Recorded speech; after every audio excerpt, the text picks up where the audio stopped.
This is the Aftermarket Radio Network. Hey everybody, welcome back. Harm Capriotto, Remarkable Results Radio here at the annual, I think it's every couple of years, the Institute Summit 2025. Thank you so much to Cecil and Kent Bullard and the entire team from the Institute. We are theinstitute.com.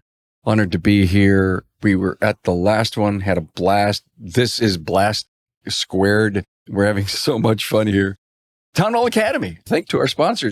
For over 30 years, NAPA Trax has made selecting the right shop management system easy by offering the best, most comprehensive SMS in the industry. Find NAPA Trax on the web at napatracs.com. And hey, you ready to optimize training with today's class? We'll roll out a training plan for your automotive shop in just 5 minutes daily. Boost knowledge, retention, and improve team performance. Start seeing results today. Join your peers at today'sclass.com. Hey, welcome back. Okay, sometimes there's some behind-the-scenes stories that you have to tell. And Carm, why are you sitting so close to Aaron Woods? One of our cameras kind of decided to die. So I asked Aaron if he could just chum up a little bit. And he said yes.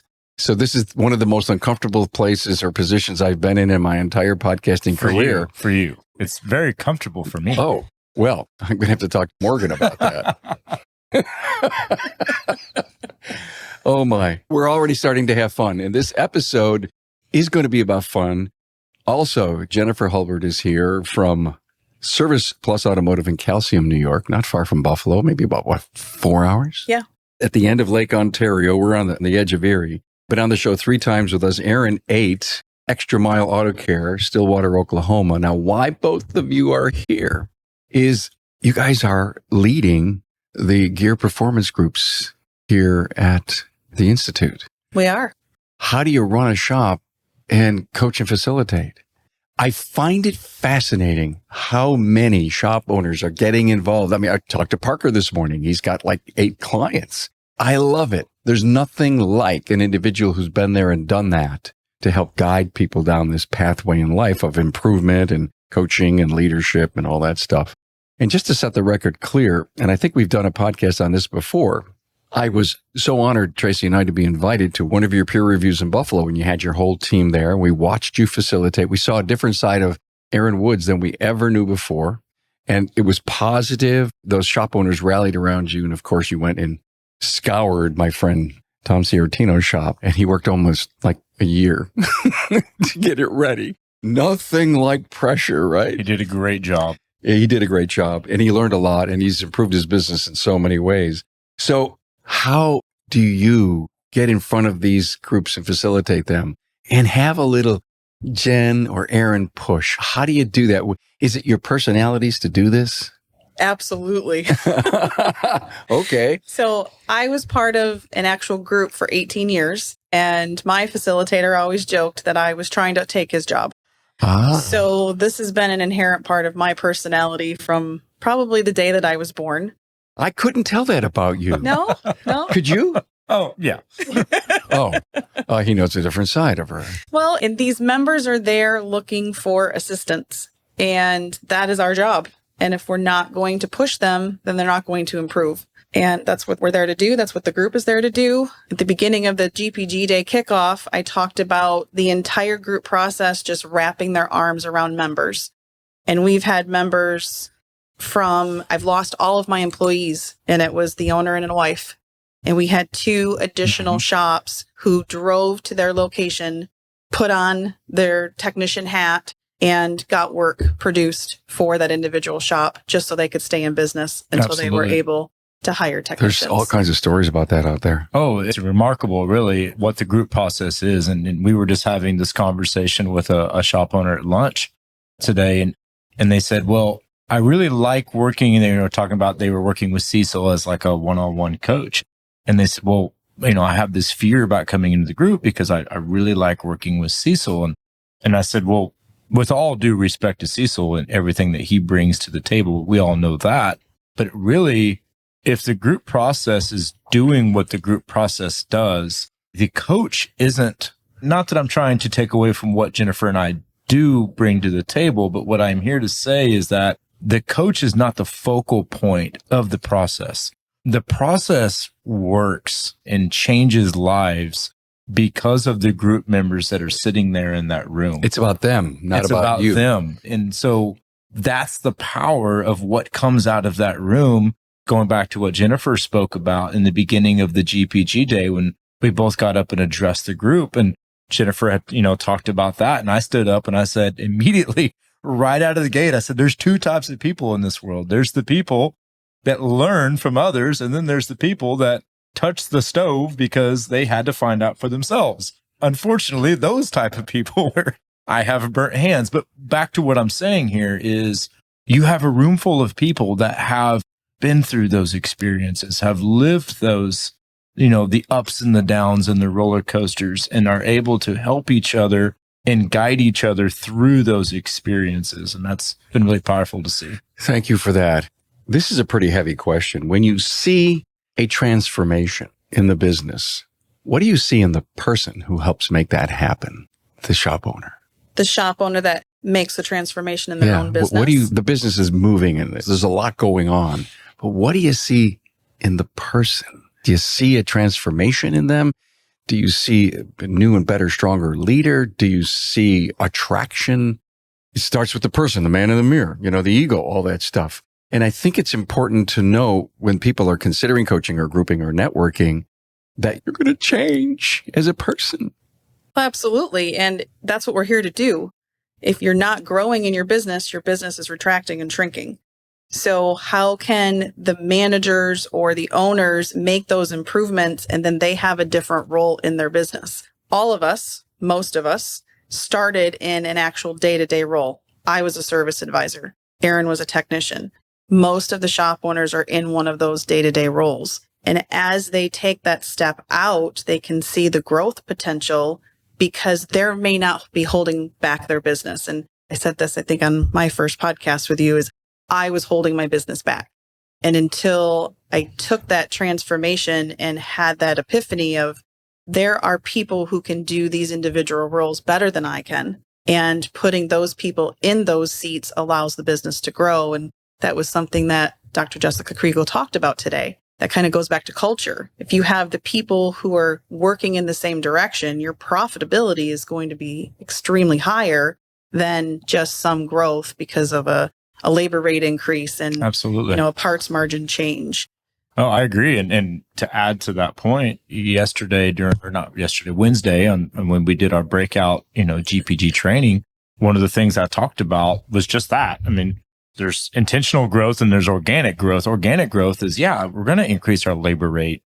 Parts prices aren't getting any cheaper. And so, a 5%, 10% growth to me is not really doing anything different rather than just natural environmental factors. But to add to what Jennifer is saying, it's the lid.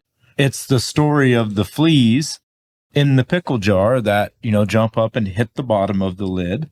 And eventually they quit jumping, and then you take the lid off. And it's like, we as shop owners, and I say we, myself, Jennifer, all of us included, we tend to put that lid on it, on our beliefs, going back to Dr. Jessica Kriegel and her talking about the belief system. Where we believe in our business should be is where we put the lid. And it's like, we have to remove that lid and let our people run with it. We have to train them well. We have to build the systems around them. But then it's amazing to see what they can do when we get out of the way. And we're building leaders then, and not managers or employees. Followers. Yeah. Correct. That was one thing actually that stuck out to me. I think was it Dan Clark that said that. He said a leader's job is to build other leaders. Mm-hmm. And I thought that was a great point, right? There's an awful lot about micromanaging in the last couple of days' discussions with people. And I think we micromanage because we don't know what else to do. I think we love to turn a wrench, sweep a floor, and all the thousands of other things that we like to do and not lead. I mean, listen, for 10 years we've been doing this. This is not a redundant episode, but it's an episode that kind of shares the same themes or storylines that we've been talking about for years. And so why would I want all of this repeatable life's lessons to happen again? Because I believe I haven't gotten to everybody who needs to hear this, okay? And if you're a top 20 producer, listen to this. continue to affirm and confirm that you're doing the right thing. And if you're not and you want to get there, then listen to this, write some stuff down, listen to it 3 or 4 times, listen to the wisdom that's coming from the real life's experiences out. And that's kind of what I want to know. There's a level of accountability. Here's the law of the lid. I love the law of the lid. You didn't finish the story. The fleas, you take the lid off, the flea's not going to come out because we've taught them this is only as high as you can jump. But what I want to know is with these groups, how does accountability happen? And what I mean by that is what I was so impressed by to be in your group was they seem to hold each other accountable. And you talk about the height of networking and the height of, I don't know this guy, but I've just been assigned to be his partner. I guess my job is to hold him accountable because he's going to hold me. Mm-hmm. Wow. What a cool way. It's a tug of war maybe, but the positivity's in the middle. I think Jimmy said this perfectly. We're all in the same storm. We may not be on the same ship, and our ships may not be the same size, but we're all in the same storm. And I think the power of the accountability factor that you speak to is the age-old saying, right? A rising tide lifts all ships. And maybe the ships aren't the same size, but we're all in this together. We're all here in the same industry, and we're all battling a lot of the same, day-to-day issues, whether it be technology, staffing, and these things. And so as that room grows and as the discussions happen, I know that if I help Jennifer raise her tide, that in turn comes back to help me because it lifts the group up, right? And you see that, Jennifer. Absolutely. I'd love for you to get your input as well. You facilitate several of the groups. So you see that as well? We have these like-minded people in the same room. And Michael Smith uses the word or the phrase all the time that we're not going to do business with jerks. So we're not going to have someone who is going to self-sabotage themselves in the group, that they're not going to last, because the other members are going to say, we are here to improve all of us, and we're all going to rise together. That's right. So we're in the 1%. The people in our groups are in the 1% of the business. That's been one of the trademarks of the Institute for a very long time. So we're like-minded people, and we want to improve everyone's business and everyone's lives. Again, going back to the theme of the Institute, better life, better business, better industry. So if you are not going to push your members and hold them accountable, we're not going to rise together. That's right. And sometimes in the beginning, that accountability is forced. We've had difficult conversations with our group members, and they see the potential. They see others making the improvements in their business and how they've risen up and say, okay, finally, I'm going to commit to this. Yeah. And I'm going to make the improvements, and I'm going to listen to my other group members because I'm getting the same information. This is a behind the scenes on what grouping, networking, and coaching is all about. Oh, and it is. And I'll add to this.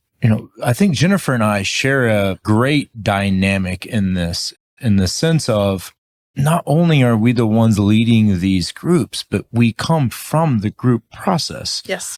And not only are Jennifer and I collaborating at this sense now of, co-facilitating this program, but we were composite partners, which is the accountability partners in the group process. And so we came from that. Oh, you know more about her than anybody. I see. I won't go into specifics, but there were several times where her and I would push each other on our meetings in the group process. And, still to this day. And I heard Jennifer mention this the other night, and it's something that her and I have been very vocal about back and forth. It's mirror people. Mm-hmm. And I think it was something that came out of the first summit. Yes, Kevin Brown. Who are your mirror people? The people that when you look at the mirror and you say, this is where I am today because of people that have influenced me throughout my life.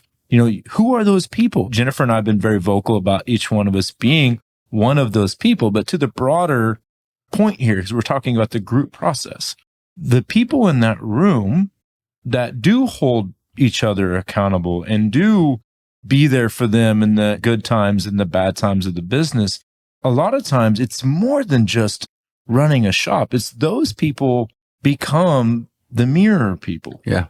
That's the true bond in that room, is you've earned the right to be able to be that person for that person when they needed you. Yeah. That's powerful. Kevin Brown, The hero effect. The Hero Effect. Mhm. We got the book at got the the summit. Oh my God. I think, was it a signed copy?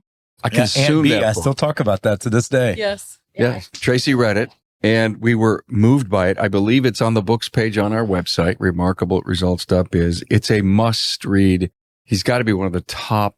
I mean, Oh, I loved it. from the minute he started to talk to the end, You were he had captured. me. Yes. He had me. The Hero Effect, Kevin Brown. Well, Kevin Brown. and to go back just to expand a little bit on Mirror People, there are group members who become your chosen family. And again, I was in a group for 18 years. Your chosen family. That is big. I have chosen family members and we support each other in all aspects of our life, not just the business side, but the personal side. And I have people that I can make a phone call tomorrow or this minute and say, hey, I'm really struggling this with whatever it is in my life. And they're going to be there. We got you. We're going to be there to support you. And that's really what I want the group process to be, or we want the group process to be, because we do share that same thought, is how can this group become more than just a board of advisors or a board of directors for your business? How can it support your entire life? We have many group members and all across all of our groups who vacation together. So again, it becomes chosen family. Hey, let's face it. Your shop management system is the single most important tool in your shop, period. NAPA Trax has made selecting the right shop management system easy by offering the industry's best, most comprehensive SMS. Now, it all starts when a local representative meets with you to learn about your business and how you need to run it. After all, it's your shop, so it's your choice, and having local representation is a huge plus. Customizing Trax to your business, whether you're a one-person shop or a large multi-bay or multi-location company, a representative consults with you to help optimize your shop's workflow, efficiency, and profitability. Trax always has the flexibility to do business how you need to do it, which means it can also grow as your business grows. And unlike the other guys, will be there for you after installation with the best training and support in the business. Yes, a learning management system tailored to each role in your company. Simply put, Trax was designed and built for shop owners just like you. Visit us on the web at NAPA Trax. That's NAPATRACS.com. Hey, Carm here, suggesting you discover a smarter way to train your entire automotive team. Experience powerful, bite-sized training sessions accessible from any device in just 5 minutes daily. It's perfect for technicians, advisors, and managers alike. Today's class prepares your shop for sustained success by reinforcing crucial knowledge. Plus, add a competitive edge with our leaderboard to make learning fun and rewarding for everyone. For effective training that delivers, turn to todaysclass.com. If you're out there looking for a networking group to become part of, to your point, it's got to be more than a board of directors. It ultimately has to be family. But here's my big think. Does everyone make it? No. You know my saying there, Jennifer. Yeah. The easy answer is no. And what's the hard answer? Aaron's saying. The ship wasn't built to save everybody, Carm. No, Noah's Ark wasn't made to save everyone. It's inevitable when you come in, and not even just when you come in, throughout your tenure of the process. It's not always easy. It's not always going to be easy. We're not always going to hear from other people the things that we want to hear. And I think that ultimately that catalyst has to be there inside of you to want to change. I grew up, in a farmhouse, and we had a circle driveway around the house. I'll never forget this. I was young, and my dad bought a Burro, which is a cross between a donkey and a horse. Yeah. And it was for my little cousins to be able to come over the holidays and Ride the Burro. Right. Because Yeah. they didn't want to ride the horse. We had horses, but they were too big. And so we bought this Burro. And I remember watching my dad trying to get this Burro to walk with a lead, right? For 2 weeks, he's dragging this Burro around the driveway. I mean, the hooves are shoved into the ground. I mean, it was amazing to see. It probably wasn't, but I thought it was funny. Carrots. Yes, that's where I'm going with this. Oh, no. So he went inside after about 2 weeks, and he came outside with a bag of carrots. And so he stood in front of the Burro, and he pulled a carrot out, and then the Burro would walk up and get the carrot. And then he continued to do that. And within a couple of days, the Burro's walking right around the driveway, right? Looking for a carrot. I never knew until like just recently, like, how did I learn so much from that moment? It's people will only do what really they want to do. We can't make group members come into this process and want to change or want to improve or fix this, or we just can't. And I think that's the thing is sometimes we do get group members that come in and they say, well, my business is failing. What can you do for me? Mm-hmm. And that's a whoops. If somebody says like, I can't do anything for you, right? Like you have to do those things for yourself. The information, the knowledge, the gathering, the facilitation, we can pour the glass full of Kool-Aid and sit it in front of you, but I can't make you drink, right? And that for me was probably the biggest challenge of changing from group member to facilitator. I'll never forget the biggest thing I took out of Leadership Intensive with Michael Smith is you put your hand up and you start to push. What does the other person do? They push back equally or harder. So how can we turn that push into a carrot? And how can we help them realize that they have it within themselves to make these improvements themselves? Take that step forward. To take that step forward. So I want to join your group and I say, so what can you do for me? Would the next question say, why? Why do you say that? My next question would be is what can you do for yourself? What are you willing to do? Well, I don't know. You tell me. Because going back to my story with the Burro, right? It's like, well, my dad got the carrot out, but the Burro still had to take the step to eat it. Yeah. So if somebody says, well, what can you do for me? It's no, what can you do for yourself? Yeah. You want direction. You want guidance. If they don't have the motive, obviously there's zero motivation if they say, what can you do for me? Maybe not zero motivation. Maybe they don't know what they don't know. Yep. So think of typical shop owners. You're a technician. You're there to solve a problem. You're there to work with your hands. You're there to do step by step a job to get an outcome. Mm-hmm. For shop ownership, there are outcomes that you can't control. Customer interactions. You can control them to a point, but it's not like fixing a car. And sometimes that thought process for that member needs to come out like, I need to look at this differently. I need to grow as a person. Mm-hmm. I'm no longer a technician. I'm a business owner and I need to see things differently. So I want to take the leap and I want to join a coaching group like this. And what characteristics, I get what you're trying to say, that there's nothing you can do for them except maybe bring the bag of carrots and let them walk to it and ultimately eat. But let's talk to the shop owners right now that are struggling and they need help.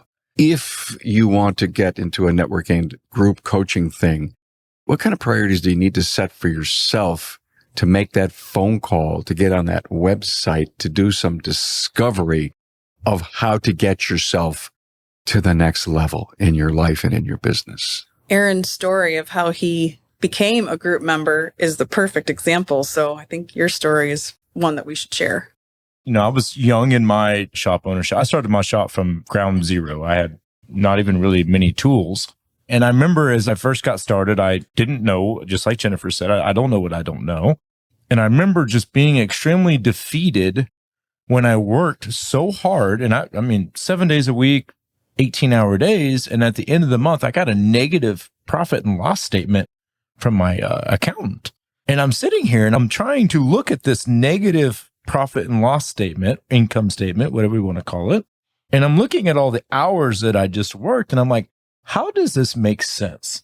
Like I've always grew up, and I think a lot of us are this way. You grow up and you say, well, if you work hard, you get the things that you need to have, right? Or want to have, whatever you describe it.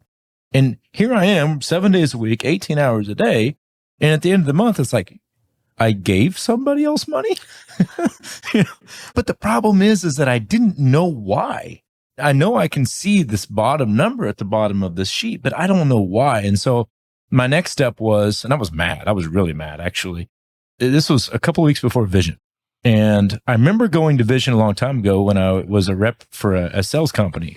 And I was there as a vendor. And I'm like, I think there's this conference that I need to go to learn, right? And it happened to be Vision. So I drove up there and I took my manager with me, or he's now my manager. He wasn't at the time, but I took, somebody that worked with me up there and we attended some classes. And I remember it was on Sunday. I was stewing over this negative P&L the entire time. And that was really what I wanted to learn is like, okay, how do I fix this? Because I don't know what I don't know. And at the end of the conference on Sunday, I'm in this big room. There's a coach in there. I sit at the front of the room and I knew the entire time, I'm like, I am going to touch the stove today. And so I sat at the front of the room. And when that coach said, would anybody be willing to volunteer to sit up here on this stage and have us look at your numbers? And I didn't even raise my hand. I just stood up and started walking to the stage. And I'll never forget this. He pulled a chair up and he set it on the stage and he had a projector. Here, son, sit here. Oh, yeah. And I sit there and I pulled up my shop management system and I had it on my phone. And so he was writing these numbers down. He was asking me, and I didn't even know what numbers he was asking me. He's like, oh, yeah, this. I'm like, okay, yeah. So I'm giving him these numbers. I have no idea where he's going with it. And he's writing these things down on this projector screen. And it's on this big screen in front of the room. And he's asking me all these numbers. And at the end of it, he's like, all right, group, what do we think? And there's like 500 shop owners in this room. And I'm sitting up on this stage. Oh, I got ran through the grater. Oh, you were. But the thing is I knew I was going to. And that's the thing is like, that was your moment. That was my moment, right? I'm like, yeah, I know that if this burns enough, that it's going to ignite me to go back and make the change. And so I did, and it did. I was so mad at myself. I'm a very prideful person, right? And I said, never again will I ever be here. And it was a 4.5 hour drive back from Kansas City. And Tyler sat in the passenger. You can ask him himself, Tyler Nichols, Extra Mile Auto Care, sat right there in the passenger seat of my Honda. And I did not say one word leaving that conference center all the way back until about 15 miles from Stillwater. And he looked at me and he goes, what is wrong? And I lost it. Blew up. Not at him, just blew up. And I said, but you've been planning that diatribe for 4 hours. oh yeah. Yeah. In your mind. And I said, I have failed you. I have failed this company. And I said, I'm sure there was more choice words there, but at the sense of it is never again will I be here. Never again will I ever be here. Now, I'm not saying that as the roller coaster of our business that we don't ever have a bad month, but never will I ever look at that number and not know why. I wrote down the word exposed while I'm listening to him, because I always take people's words and I'm saying, how can I really bring this inside of me? I also think about my listener. And I know what you just heard about Aaron in his story, but you cannot be afraid to do an Aaron story, to be exposed. And you were exposed in front of 500 people. You find a coach, you're being exposed to one person who's willing to get on board and to help you. And then if you get into a group, maybe it's 20 people.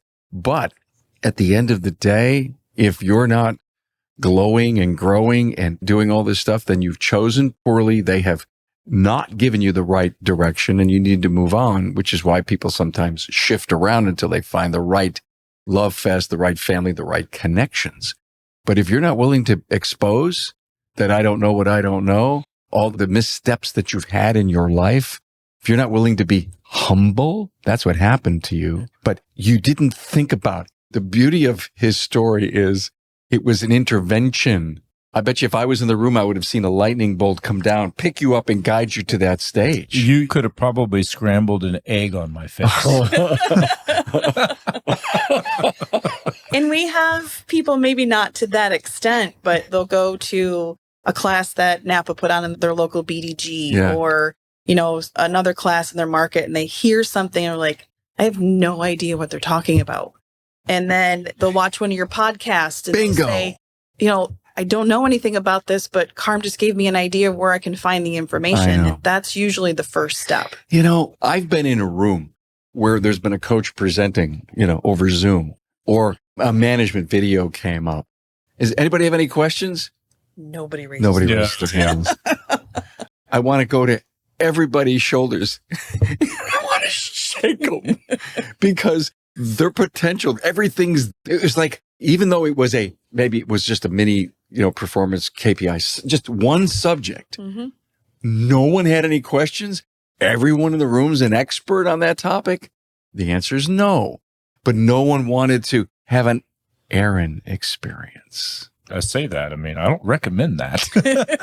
Well, I do if that's what you need. I'll bet you their P&Ls look just like it was not a fun experience. But at the same time, you go back to your original question, Carmen. You said, what do those people need to do?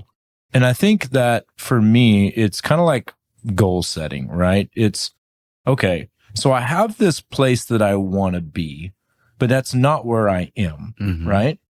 And maybe I don't know what that place is that I want to be, but I know where I am.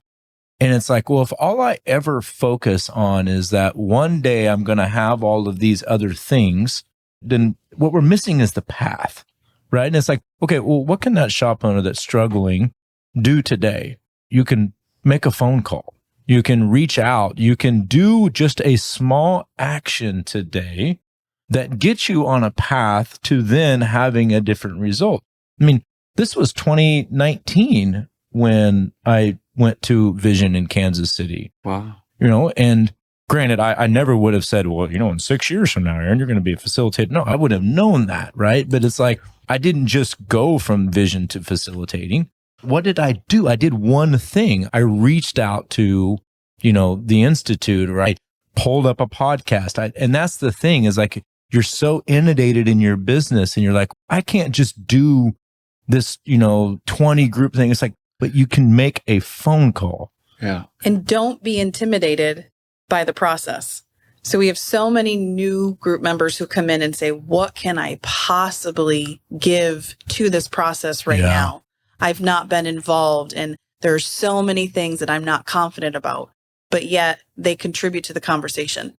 They contribute to the meeting overall. They contribute to helping someone in a dinner conversation. So I guess if there's one thing that we could tell your listeners is don't be intimidated by coming and joining a coaching group or a group in general, because you have knowledge, have experiences. Be a sponge. Yes. And maybe that is the role, right? Maybe that's the role. I agree, Jennifer. Talk about an accelerated, I am worthless, bottom of the ocean to a group facilitator. I'm very upfront with my clients. It's just because Jennifer and I are facilitators doesn't mean we don't struggle with things in our own shops as well. Thank you for bringing that up. I think that's so important. It is. It really is. I mean, I'm a technician short at my shop right now. I mean, you're learning from the group too. Yes. And wait a minute, absolutely. You got to go back and put your money where your mouth is. But here's the thing. You're right. And that's powerful. It's like, because we sit at the front of the room, it's like, oh, well, Aaron and Jennifer have the answers. That may not be the case. Like I always tell people, I learn more than I teach. And we should, right? And that's the thing. Your end goal is never a destination. It's always a journey. It's always a journey, right? But it's also who you surround yourself with. So if you surround yourself with those people who are going to help make those improvements or give those ideas, then that is why we are all here. How does homework get done?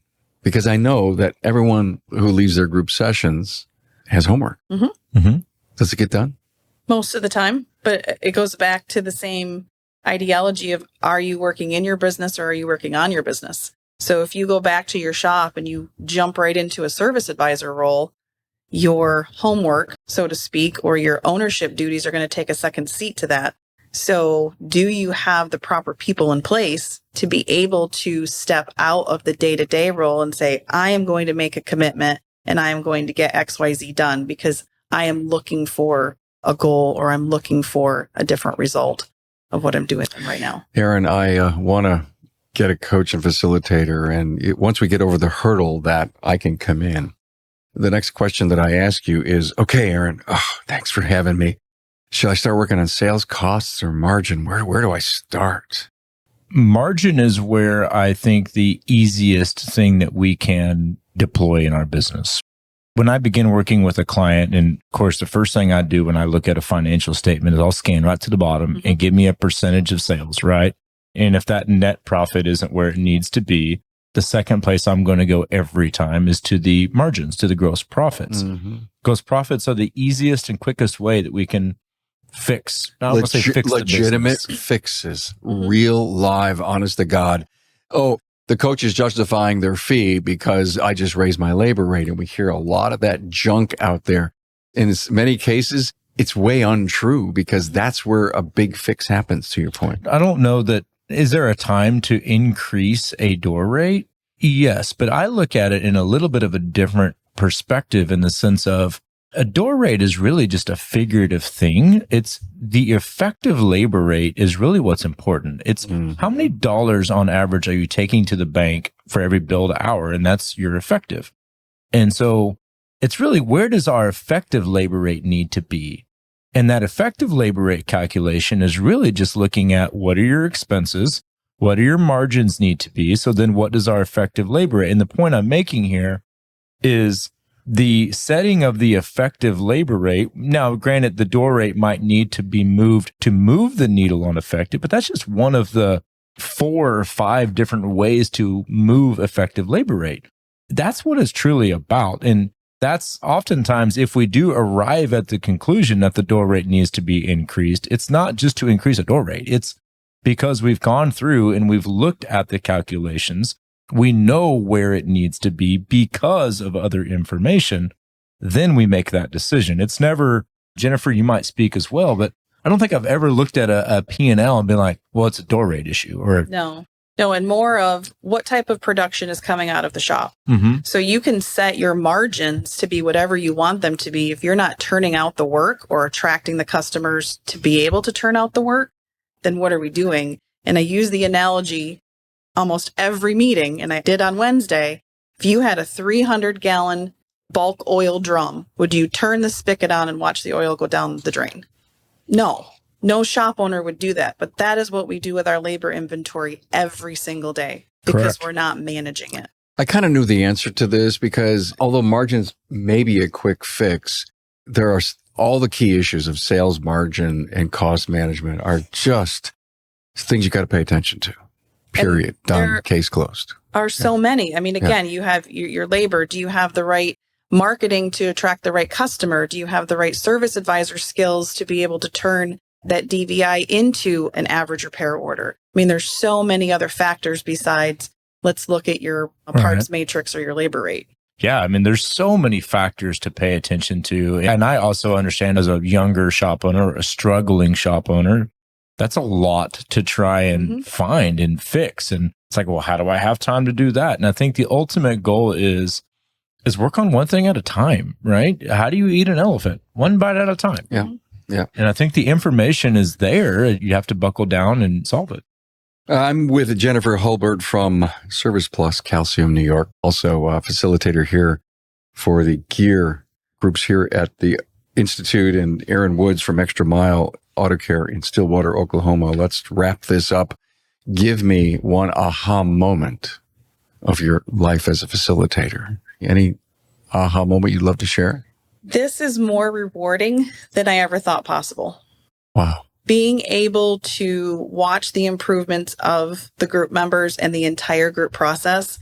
One of the notable achievements that we accomplished this year was increasing the net profit of the entire group process by almost 1% in 12 months. Collectively across the entire program. Net operating income? Mm-hmm. Wow. So sitting back and saying, wow, we had a part of that. And I say we, Aaron and I make a very fantastic team and we collaborate a lot with our different groups. But seeing that we are impacting 72 shop owners' lives with better profitability for them to be able to take that and make notable improvements in not only their business, but their employees' lives and their communities is much more satisfying than I ever thought possible.